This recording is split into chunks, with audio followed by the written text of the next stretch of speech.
Hello बच्चों, विलयन की सांद्रता को मात्रात्मक रूप से व्यक्त करने के लिए किन किन इकाइयों का उपयोग करते हैं। सबसे पहले आता है द्रव्यमान प्रतिशत, यानी कि W/W।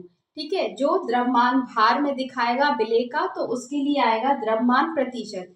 दूसरा आता है आयतन प्रतिशत। आयतन प्रतिशत उसके लिए भी आएगा जो दोनों द्रव अवस्था में होंगे। दोनों विलयन कौन सी अवस्था में होंगे? द्रव अवस्था में। तो उसके लिए आएगा आयतन प्रतिशत V/V। ठीक, फिर आएगा द्रव्यमान आयतन प्रतिशत, यानी कि द्रव्यमान भी है और आयतन भी है, तो ये आ जाएगा W/V। ठीक, W/V।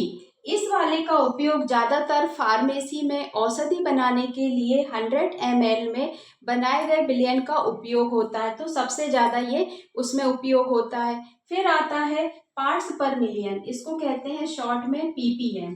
इसका उपयोग ज्यादातर वायु प्रदूषण, जल प्रदूषण, जल में ऑक्सीजन की मात्रा को निकालने के लिए पार्ट्स पर मिलियन का उपयोग करते हैं। उसके बाद आता है मोल अंश, इसको x से डिनोट करते हैं और उसके x और n से।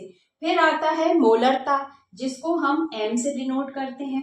और फिर आता है मोललता, इसको स्मॉल m से डिनोट करते हैं। यानी कि हमें मात्रात्मक रूप से व्यक्त करने के लिए इतने सारे हमें पॉइंट्स चाहिए होते हैं। सबसे पहली जरूरत पड़ती है द्रव्यमान प्रतिशत W/W, फिर आयतन प्रतिशत V/V, फिर द्रव्यमान आयतन प्रतिशत W/V, फिर पार्ट्स पर मिलियन ppm, और मोल अंश निकालते हैं xn में, फिर मोलरता निकालते हैं m में, और मोललता निकालते हैं स्मॉल m में। इन सारे के सारे इकाइयों से हम मात्रात्मक रूप से व्यक्त कर सकते हैं और इनकी हमें जरूरत पड़ती है।